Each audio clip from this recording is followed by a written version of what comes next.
Hospital home করে যাবে। অনেকদিন ধরে আমরা ছিলাম যে এখানে যেহেতু প্রায়শই আমাদের ত্রিপুরার থেকে অনেক পেশেন্টরা আসে বা অন্য কাজেও এখানে আসে, যে তো মুম্বাইতে বা মহারাষ্ট্রে আমাদের কোনো ত্রিপুরা ভবন নেই।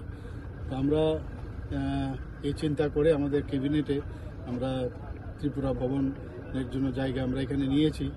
তো এটার ফিজিক্যালি আমি এখানে এসেছি। আমি আজকে ভোট টেকিং সিরিমনিতে, আপনারা জানেন যে আজকে এখানে ভোট টেকিং আমাদের মহারাষ্ট্রের মুখ্যমন্ত্রী আজকে নেবেন। তো আমি ভাবলাম এই সুযোগে আমি প্রোগ্রামটাও করে নিলাম, যে জায়গাটা দেখে নিই। তো দেখে খুব ভালো লাগলো, খুব লুক্রেটিভ জায়গা, আর খুব কাছে, এখান থেকে 4-5 কিলোমিটার হবে ওই আমাদের টাটা ক্যান্সার হসপিটাল যেটা আছে।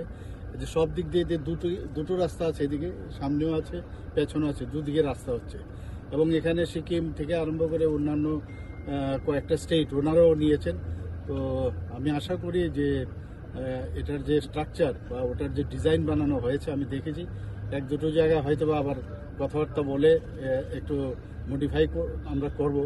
তো আমরা অলরেডি প্রায় 100 কোটি টাকার মতো আমরা ক্যাবিনেটে স্যাংশন দিয়েছি। তো সেই অনুযায়ী জায়গাটা আমরা নিয়েছি। আজকে দেখলাম, আমার কাছে খুব ভালো লাগলো। এবং আগামী দিনে ত্রিপুরার যারা পেশেন্ট থেকে আরম্ভ করে অন্যান্য যারা মানুষ ত্রিপুরাতে এই বোম্বেতে আসবে, থাকার জন্য একটা বিরাট সুবিধা হবে।